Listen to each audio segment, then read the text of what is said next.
Para mí es un honor estar presente en este séptimo Congreso Internacional Multidisciplinar de Ciencia Latina. Mi ponencia magistral del tema es el impacto de la pandemia del COVID-19 en actividades de la banca en el Ecuador. De la misma manera, mis compañeros, quienes estuvieron conmigo y realizamos este trabajo de investigación, que es el PhD Nivaldo Ganis Vera Valdivieso, PhD Elsie Teresa Cobo y la licenciada Ninivet Nicole Vera Lora. A continuación, el desarrollo de mi ponencia. Podemos hablar que durante la pandemia del COVID-19 se generó una onda expansiva que afectó a toda la economía mundial. Esto transformó absolutamente la dinámica económica y social del mundo. Es decir, intervino en las economías emergentes y los grupos perjudicados debieron sobreponerse a estas pérdidas de ingresos y medios de vida. Las cadenas de suministros globales fueron interrumpidas. Los mercados financieros experimentaron una alta volatilidad, impactando severamente tanto a los países desarrollados como en vías de desarrollo. En la parte financiera, los bancos a nivel enfrentaron un medio desafiante que se caracterizó por un aumento de riesgos crediticios, caídas en la rentabilidad y la necesidad de adoptar medidas extraordinarias para garantizar su fijeza en el sistema financiero. En América Latina no fue la excepción. Esta se enfrentó a una de las zonas más sacudidas debido a la dependencia de sectores vulnerables económicamente, tanto como el comercio internacional y el turismo. Este golpe económico en el sector bancario generó tensiones de operaciones financieras del Ecuador. El sector bancario ecuatoriano enfrentó grandes desafíos como la reducción de la actividad económica, el aumento de la morosidad y la necesidad de adaptarse a la virtualidad. En Ecuador, asimismo, la pandemia dio flote a problemas estructurales que ya se tenían o ya se encontraban existentes y puso a prueba la resiliencia del sector financiero bancario. Estas restricciones de movilidad y asimismo estas medidas de confinamiento afectó netamente la actividad económica, reduciendo la liquidez y aumentando la incertidumbre, asimismo como las reestructuraciones de los créditos en las instituciones financieras. Por este motivo, se implementaron políticas moratorias ante el aumento de las provisiones por posibles pérdidas. Esto se debió en gran medida a que numerosos hogares y empresas afectó básicamente la parte comercial, disminuyendo o eliminando sus ingresos. Asimismo, afectó el cierre de negocios y emprendimiento de créditos cuyos vencimientos acumularon cuotas impagas e intereses no cubiertos debido a la inactividad económica. Como objetivo general tenemos eh, determinar el impacto de la crisis en los intereses, la operatividad y las utilidades del sector bancario en el Ecuador. Por medio de este objetivo vamos a poder evaluar los cambios en la operatividad de las instituciones financieras frente a las restricciones de movilidad y la aceleración de la virtualidad. También se podrá determinar el impacto que este tuvo frente a la rentabilidad y las utilidades del sector bancario en el Ecuador, además de examinar el efecto de las diferentes crisis en niveles de morosidad y las provisiones por créditos incobrables en el sector financiero bancario.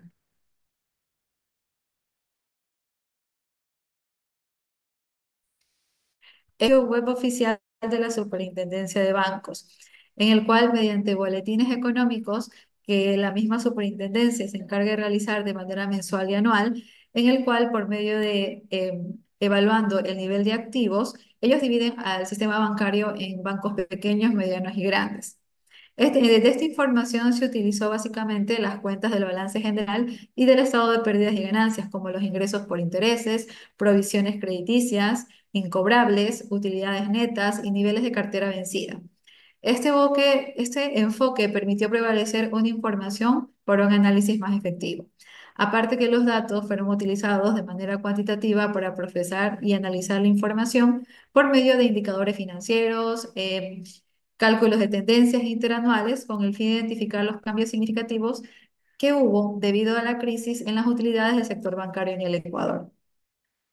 Asimismo, los resultados permiten conocer cómo se encontró el desempeño del sector bancario ecuatoriano. ¿no? Refleja los indicadores analizados, tanto de liquidez, rentabilidad, endeudamiento. En ese sentido, poder conocer los cambios en la operatividad, analizar la morosidad y determinar el impacto de las utilidades en el sector bancario en el Ecuador. A continuación, pueden observar los diferentes indicadores financieros de la banca en el Ecuador. A través de estos boletines descargados en la página oficial de la Superintendencia de Bancos, en donde nos enfocamos netamente en el estado de pérdidas y ganancias y en la cuenta 4 y la cuenta 5 que son de gastos e ingresos, podemos poder realizar estos indicadores financieros de manera generalizada y por diferentes periodos con el fin de poder tener una visión más amplia del desarrollo económico con respecto a los diferentes periodos antes de la pandemia, durante la pandemia y pospandemia. Entre los impactos tenemos que los indicadores de mayor relevancia se dio que tenemos un 11,32% del ROA, que es la rentabilidad sobre el activo. Este disminuyó ligeramente durante el 2020 debido a las moratorias de los créditos y la contracción económica. El ROE en el año 2020 se mantuvo en 11,75 y se vio afectado por el aumento de las provisiones por morosidad y los menores ingresos por intereses. Asimismo, el margen en 1,03. Nos da a entender que a pesar de los desafíos, los bancos lograron mantener un control de sus gastos operacionales, beneficiándose de los intereses acumulados por las renegociaciones de los créditos. Morosidad y provisiones. Aumento de las provisiones. Las provisiones por créditos incobrables aumentaron en el año 2020 debido al incremento de la morosidad y la incertidumbre económica. Gracias a la Junta de Regulación Monetaria y Financiera, mediante las diferentes resoluciones emitidas también por las superintendencias en Ecuador, los bancos o las instituciones financieras están obligados a presentar de manera mensual o trimestral la calificación de cartera. Esta calificación de cartera se basa en alinear los préstamos según los días de morosidad y otorgarles un porcentaje de provisión ante posibles créditos incobrables, que fue lo que se dio y por eso se dio el aumento en el año 2020. Efectos de las políticas. Hubieron plazos, se otorgaron plazos durante el año 2020, reduciendo temporalmente la morosidad en el mismo año. Estos plazos se dieron debido al alivio financiero otorgado por el gobierno y el apoyo de las instituciones financieras. Sin embargo, tuvo su aumento en el año 2021, reflejando que muchos clientes continuaron enfrentando dificultades para cumplir con sus obligaciones crediticias en las instituciones financieras. A continuación les muestro una línea del tiempo o la salud financiera bancaria acorde a los indicadores presentados en diapositivas anteriores. Aquí nos muestra de manera más generalizada cómo se encuentra la salud financiera bancaria tomando la información obtenida en la página oficial de la Superintendencia de Bancos. Tanto en el año 2015, 2016, 2017, nos muestran una rentabilidad que disminuye y aumenta levemente. Sin embargo, con el paso del tiempo, el índice moratorio sigue aumentando, ¿no? Quiere decir que hubo una presión sobre la cartera crediticia durante los años, generando preocupación e incertidumbre en el sistema económico ecuatoriano. En el año 2018 se dice que la rentabilidad alcanzó su pico. Sin embargo, esto tuvo una repercusión en la morosidad considerablemente y no fue hasta el año 2019 que alcanzó un punto más alto en la morosidad hasta el momento, afectando la calidad de los activos de las instituciones financieras. Sin embargo, al entrar en el tiempo de pandemia en el año 2020, los bancos mantuvieron su liquidez y redujeron temporalmente la morosidad gracias a las reestructuraciones de los créditos. ¿Qué quiere decir? Que durante este tiempo, debido a las políticas que se crearon durante el tiempo de pandemia, le dieron la oportunidad a las personas y a la banca poder reestructurar o refinanciar los créditos. Sin embargo, de esta manera se beneficiaron las instituciones financieras debido a que disminuyó totalmente el índice moratorio, porque les dio la oportunidad a los clientes para poder renegociar sus créditos, empezando nuevamente desde cuota 1, ¿no? Sin embargo, todos estos intereses de mora, eh, intereses vencidos, fueron cobrados posteriormente. En el año 2021, la rentabilidad, así también como la liquidez, se estabilizaron, pero el aumento de la morosidad volvió a despuntar debido a que se siguieron presentando retos persistentes en la recuperación económica de pospandemia. Dentro de los indicadores de mayor relevancia tenemos lo que es el indicador de liquidez. Como pueden ver, se han presentado cambios porcentuales durante un periodo a otro. Este indicador nos mostró un aumento significativo en el 2020. Refleja los esfuerzos que hizo la banca privada por mantener el efectivo disponible ante la incertidumbre de pandemia.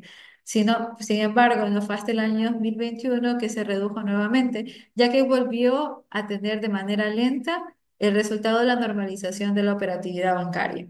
Las cuentas relevantes en este indicador fueron los fondos disponibles y las operaciones interbancarias. La razón de endeudamiento. De la misma manera, se presentan cambios porcentuales de un periodo a otro. Este aumentó notablemente en el año 2020 y se mantuvo alta en el año 2021. Esto nos da a conocer que las instituciones financieras recurrieron a mayores niveles de apalancamiento financiero para sostener sus operaciones durante esta crisis. Porcentaje de morosidad. Asimismo, podemos ver los diferentes cambios porcentuales en los diferentes periodos del año 2019-2021.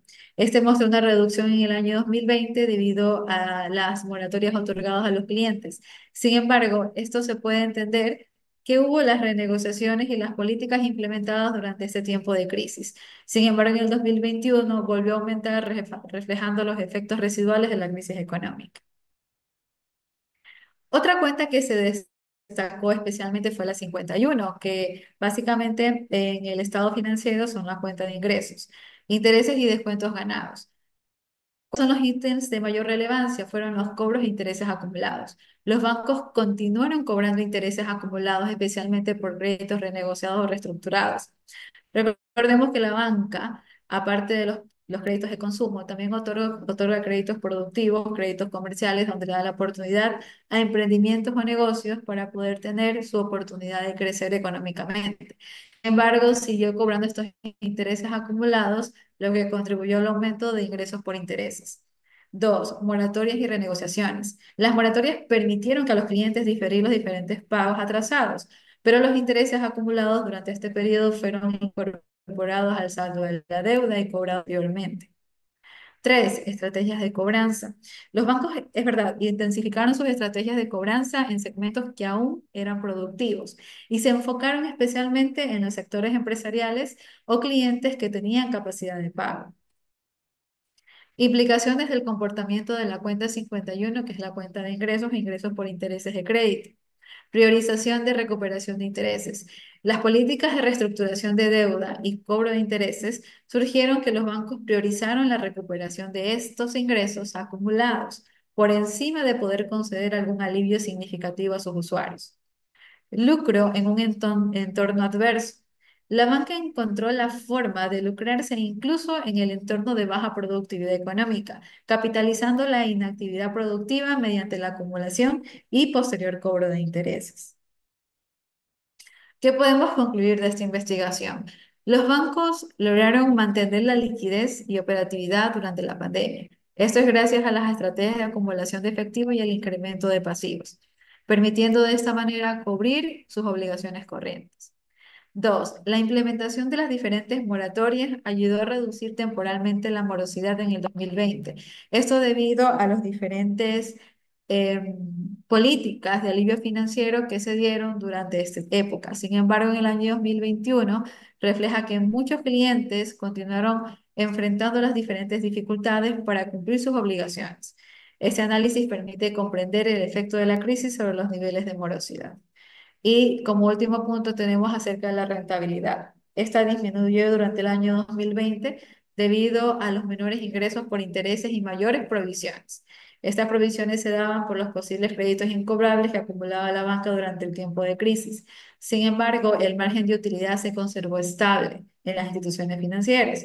Esto está alineado con el objetivo de determinar el impacto de la crisis en las utilidades. Para mí ha sido muy beneficioso haber venido con este tema con ustedes. Yo les agradezco mucho por la atención prestada.